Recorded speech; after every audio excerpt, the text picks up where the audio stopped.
You also got to do a little bit over here, okay? So,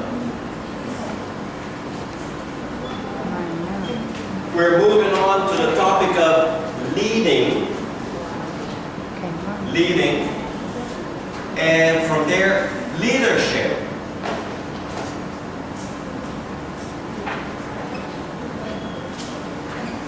And leading, and this is what I've been explaining so far, is about behavior. Leading is about behavior, how to influence behavior, how to change behavior, okay? Is why people behave the way they do behave. So, behavior in textbook, it's very easy, goes in two categories. Number one is individual.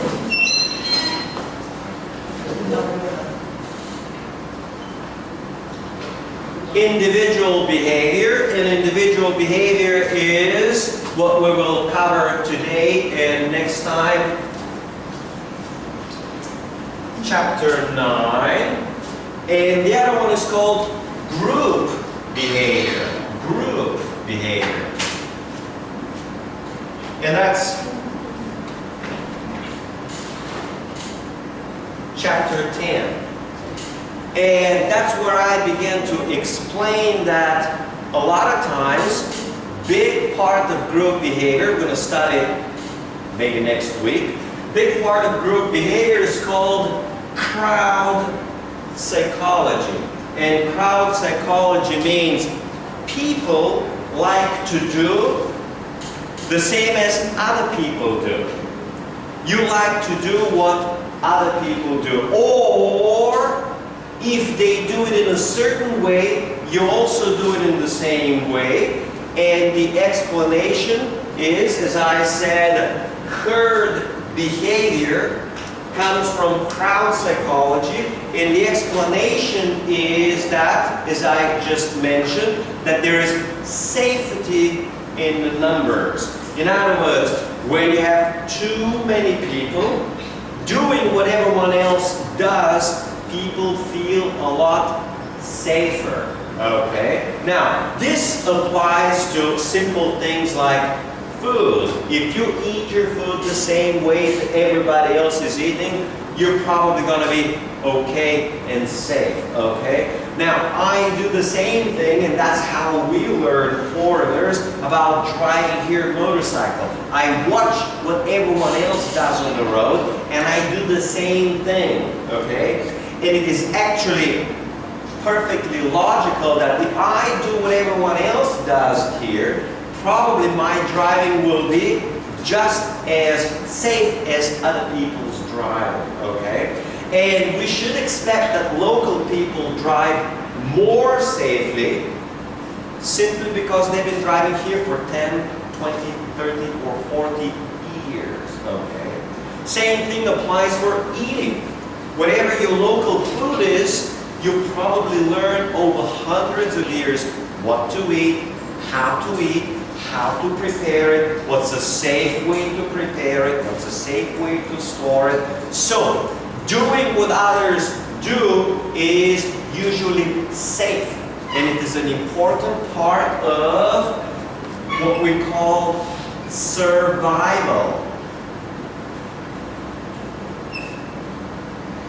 Part of survival in the West, as in the cowboy movies, is you pull out the gun, you shoot first, and ask questions later, okay? You don't want to find the result, or whether it's a bad guy or not a bad guy. Now, here, survival is what I was explaining. You may have 20, 30, or 50 birds all crowding together in a herd, okay? And if one bird flies out, within a tenth of a second, all of them fly out, okay? Because if one bird saw there is a threat, all of them fly out, even if they don't see the threat. Same thing applies about a lot of animals who eat grass, okay? And there may be a lion somewhere. And only one animal of these 100 starts running fast. The whole herd start running fast. And all begin to run in the same direction, not in the opposite.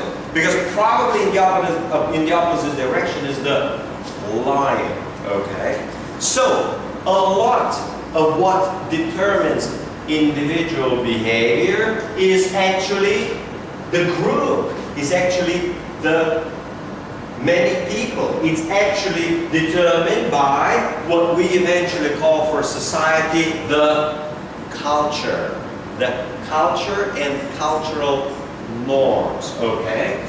So that's about the group. We're going to be discussing it next time. Today we focus as much as we can on individuals and individual behavior, which is away and not in a group, separately, okay? People are different, so we're going to be discussing how each person and different psychological characteristics.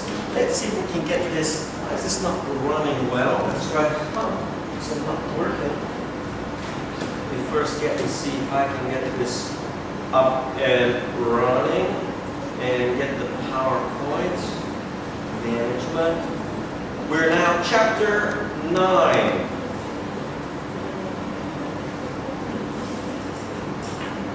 Yeah.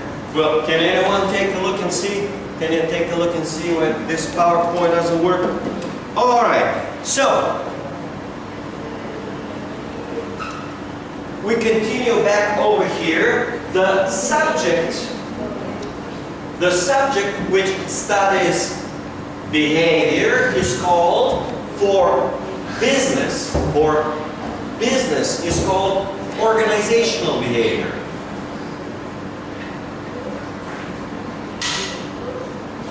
So now you probably can you zoom in a little bit, right?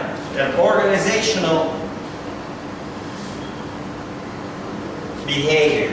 So what is behavior? Behavior is how people act, how people respond, okay? And organizational behavior is how people respond or behave in business or during work. So essentially it's about work behavior, and that's what we study here in management. All right, so the actions of people at work. All right. Let's see what we have. So section number 1, we need to discuss what is in general organizational behavior. Organizational behavior number 1 looks first and foremost at individual behavior. Individual behavior as in the behavior of one single person, how one person behaves. So that's one of the key characteristics. Next, you got it up and running? Not yet? Next, among us. You got it.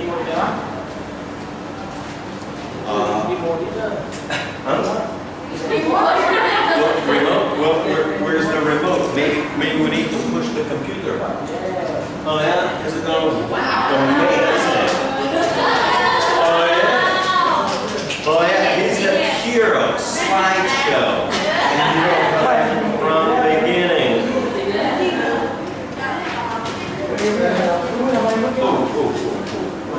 What the hell was this?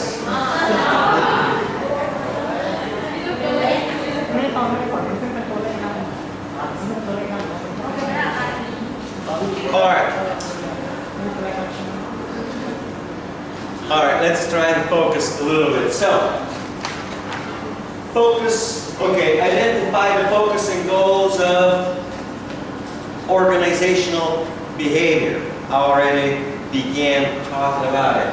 The second part is explain how attitudes play job in performance. So we're going to be studying extensively attitudes. what is an attitude, how it works, and all the other things, how it affects individual behavior. And then discuss personality theories. I mean, people are different, have different types of personalities. And let's see what else we got. Perception.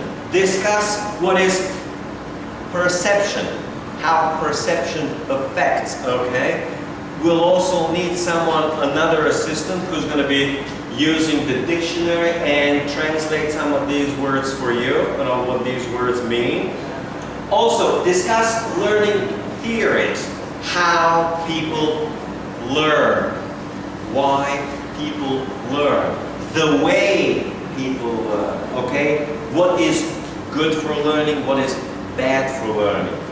And finally, there's as always in every other chapter, you have contemporary issues. You've probably noticed that every chapter's got contemporary issues in OB, standing for organizational behavior. All right. So, identify the focus and goals of organization. So this whole chapter is about organizational behavior. And organizational behavior is now a major field of management. It's a subject, it's a discipline. Maybe you will have a separate course in organizational behavior. I don't know that. But here, it's just one chapter. We're going to go through the basics. And the basics is entirely on psychology. Psychology. So, you have the organization, and in any organization, in any business, and therefore in any behavior, you got aspects or points which we can see. We call these visible aspects. And you also have hidden aspects. Visible aspects are things which you can see and observe. A business, you can see and observe the strategies of a business, okay? The strategies of a business. Now, discussing what we did a little while ago about a business, we talked about crowd psychology, and doing like what everyone else is doing is the opposite of competitive advantage, which we studied before. In a competitive advantage, you are different, you are better, you offer some product which is either cheaper or somehow more attractive.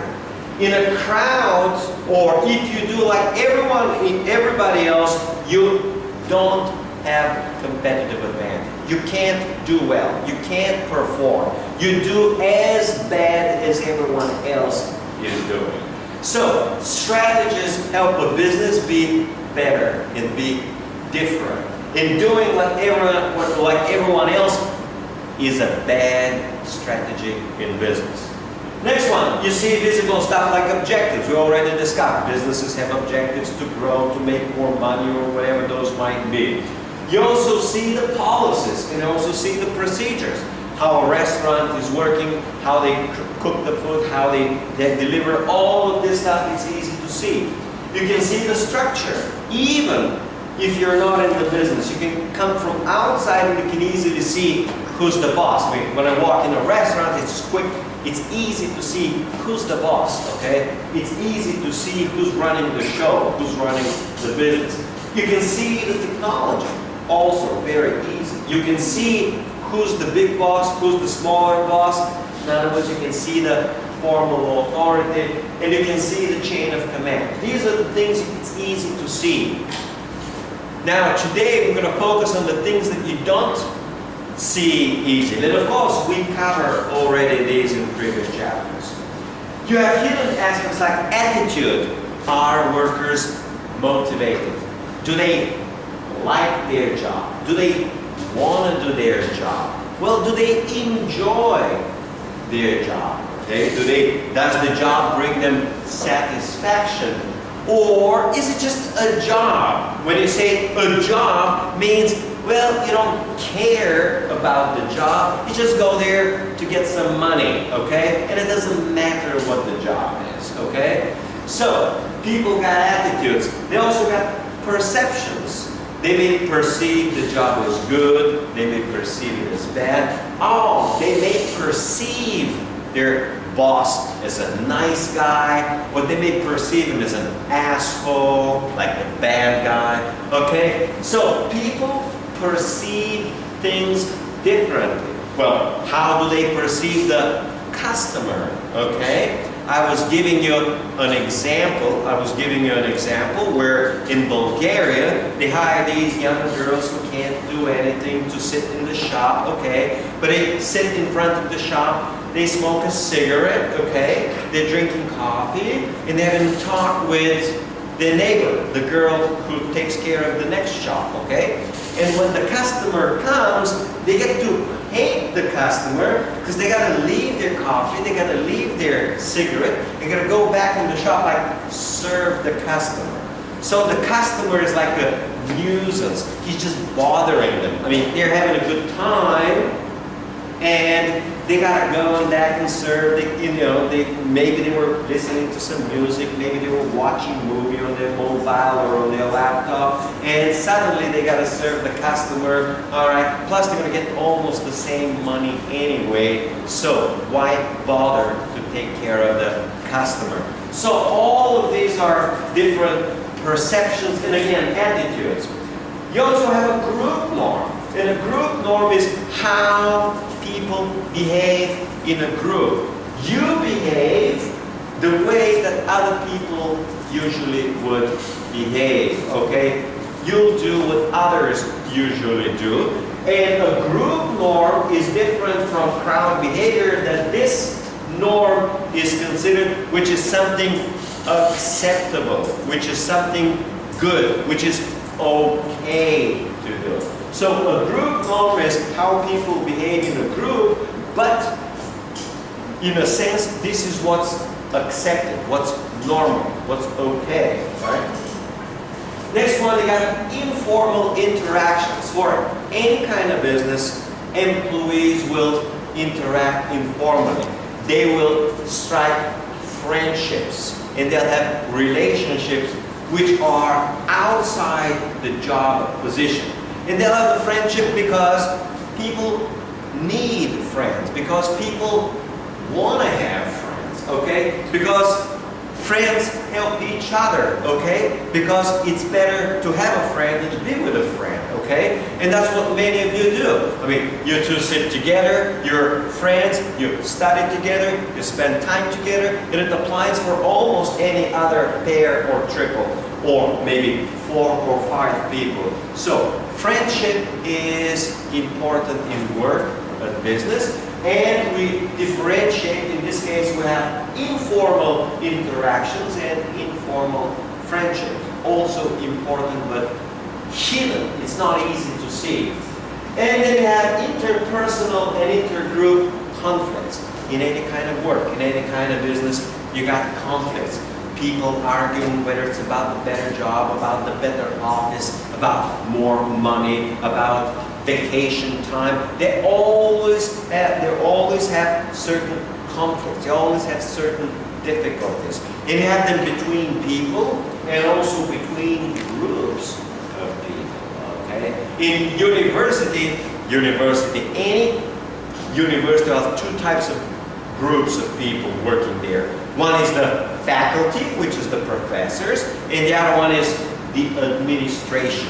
And usually you will always have some sort of a conflict between faculty and professors and administrators and bureaucrats. So whenever you have different groups, you should expect to have some sort of conflicts. Okay. Now here's another type of conflict. Group in here, which is between locals and foreigners. Okay, so foreigners come different countries. So you will have different groups and possibly conflict too. Possibly, not necessarily. It doesn't have to be that way. So these are things that do happen, but are not very easy to see. All right, let's see what else we have. So, first of all, what is and what are the goals of organizational behavior? The fundamental goal is simple. You predict how people behave. You forecast how they behave. And based on your prediction, you try to change their behavior in a way you want to change it. Okay? In a way you would like them to work. So, individual behavior affects employee productivity. Very, very important. Businesses run on output and on productivity. High productivity means two things: better salaries for employees and better profits for the business. We call these return. Salaries are return on labor, and profits are return on capital. Higher productivity means better return for both labor and for capital. So productivity is fundamental for higher wages and for higher profits for any business. Another big problem which I discussed last time is absenteeism. In absenteeism, people don't come to work, okay? Don't come to work. Sometimes they don't feel like going to work, okay? Today I don't feel like going to work. This is what we discussed last time, the problem of discipline. Some workers are simply not disciplined, okay? They do what they want, they do whenever they want. If they want to go to work, they go to work. If they don't like going to work, they don't go to work. So absenteeism is a problem. It may come in another form. I gave you last time the example of, yeah, they got a party all the way till 4 or 5 o'clock. They got drunk, okay? They wake up at 8 o'clock. They still got the hangover, and they just call the boss and boss, I don't feel good. I'm sick today. I'm going to stay home, and all the other things. I mean, these things, I don't know, do they happen a lot here? But they in generally happen in different workplaces.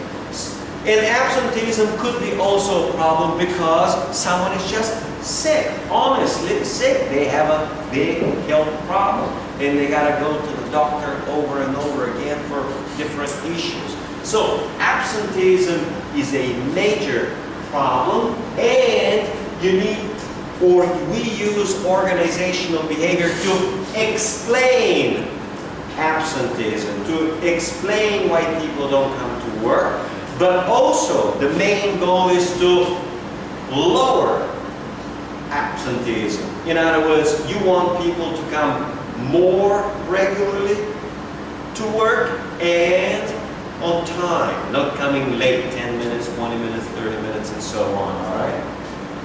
Another fundamental goal of organizational behavior is to understand people and to understand why they leave their job, why they quit. Too many people quitting their job leads to turnover. And turnover is the number of people who leave the job for 1 year, or the percentage of people who leave the job for 1 year. So high turnover is really bad for the business. Low turnover is generally very good for a business. So businesses would like to keep as many employees as long as possible and to lose as few employees as possible. If you think in terms of a restaurant, you don't want every 2 weeks to have a new waitress, okay?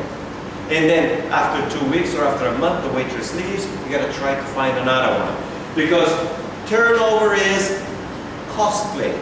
Turnover is expensive and lowers business profits. Turnover is bad for business. Next one, you also want to have organizational citizenship behavior. Yeah, that's some management talk. Basically, some employees feel that they're part of the organization. They are willing to work for it. They're willing to sacrifice for it. Okay, that's where comes the most common problem with foreigners' employees. For example, like me, I'm not saying I'm that kind of person, but foreigners don't feel the work to be part of their family. They don't feel like they're part of the business. They come, they work for a year, 2, 3, 4 years, and then they're gone. Now, on the other hand, the locals expect to stay on this job for 10 years, hoping for 20 years, hoping for 30 years.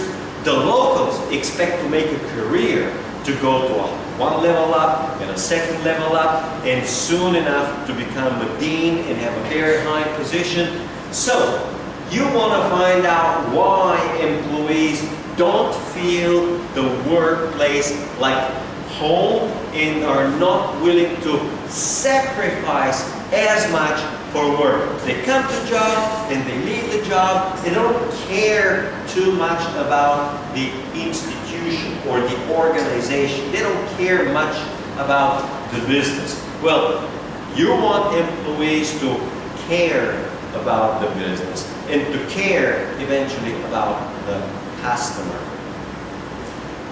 Part of organizational behavior is job satisfaction. And you want employees to be satisfied, and you need them to be satisfied.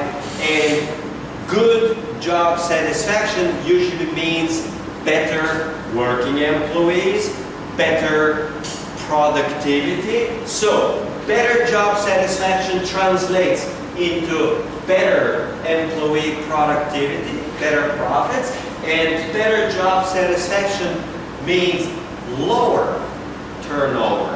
And again, lower cost to hire and lower cost to train people.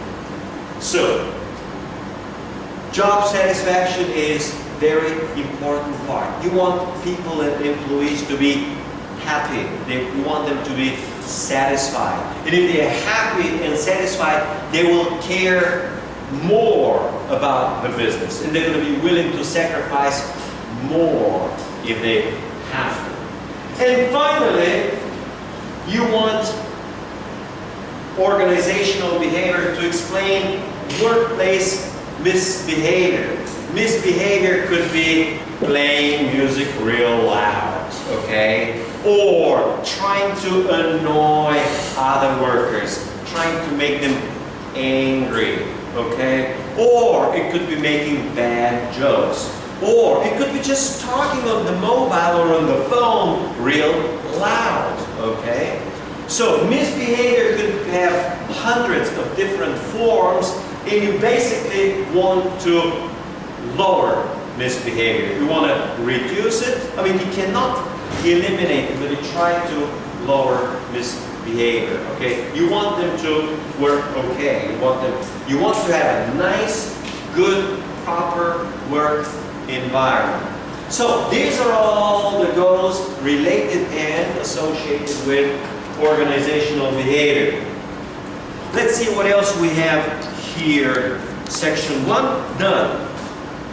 Section 2, attitudes. Someone with a dictionary like the iPad, right? What is an attitude in Thai language? Can you translate attitude?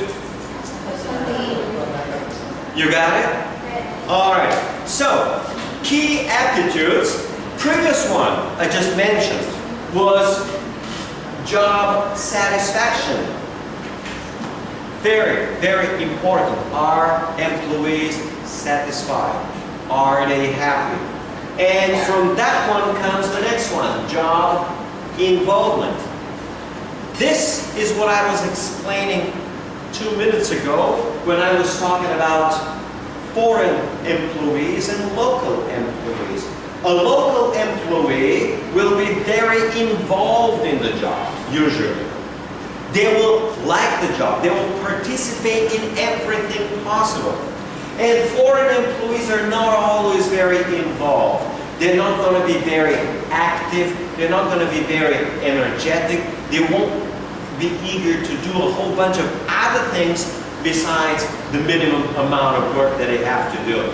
So being involved is actually important to build and maintain the integrity of the organization.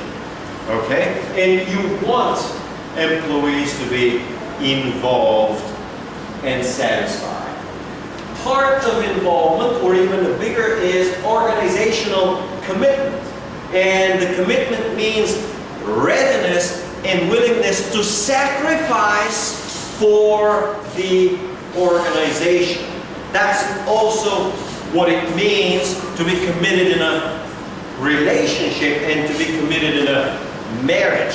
You go through difficulty, and commitment means you're willing and ready to go through the difficulty to work out the problems in the marriage or to work out the problems in the business.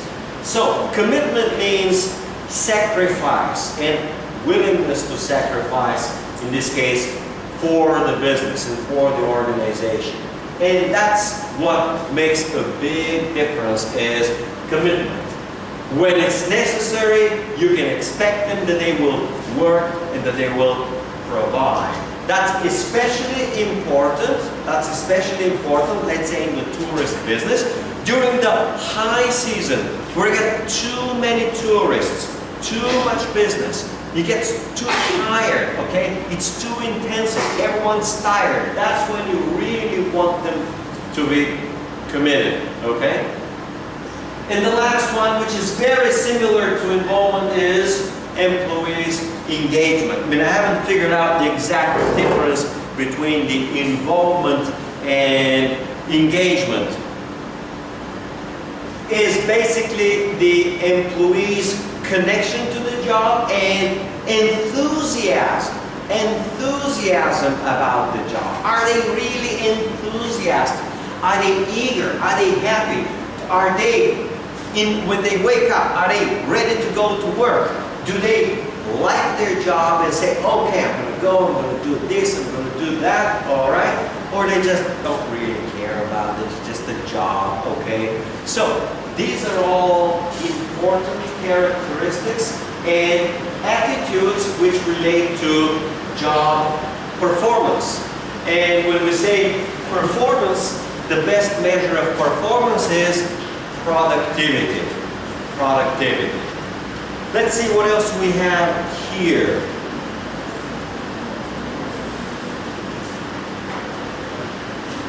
All right, we move on to something which is very tricky, and it's called cognitive dissonance. Yeah, everyone's looking at rain. You guys haven't seen rain before? It was yet rain yesterday. It was rain 2 days ago. It was rain 3 days ago. You see, this is part of behavior. I mean, you've been living, for how many months in rainy season, right? You see rain every day. Why are you surprised, right? So, cognitive dissonance is inconsistency, meaning difference between attitudes and behavior. Attitudes is what you think. Attitude is what you actually think. And behavior is what you actually do. So it's a difference, let's call it, between mind and body, okay? And people a lot of times experience cognitive dissonance. Now, the best example, which I have been seeing for many years now in the United States about cognitive dissonance, is when the government, U.S. government, tells the people that the economy is good. And you're told that the economy is good, and the economy is supposed to be good, but looking everywhere, there are no jobs. Your brother is unemployed, your neighbor is unemployed. So what you're told and what you see is totally different. If you guys can't hear, you have to come probably up front, okay? If you can't hear. Can you hear me well? If you can, just come up here, plenty of space, because it's getting noisy from the rain.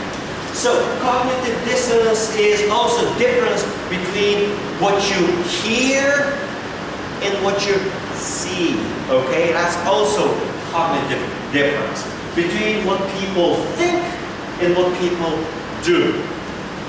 Then let's see what else we have. Now, when people have cognitive dissonance, they feel uncomfortable. They don't like cognitive dissonance. They don't like that there is a difference between what they see and what they do. And one of the major theories of cognitive dissonance is that people will try to narrow the dissonance. So dissonance means incompatibility or inconsistency is the same as difference. So they'll try to narrow somehow the difference. Okay?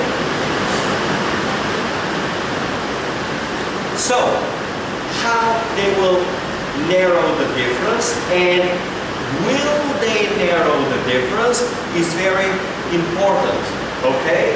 And let's see what they have.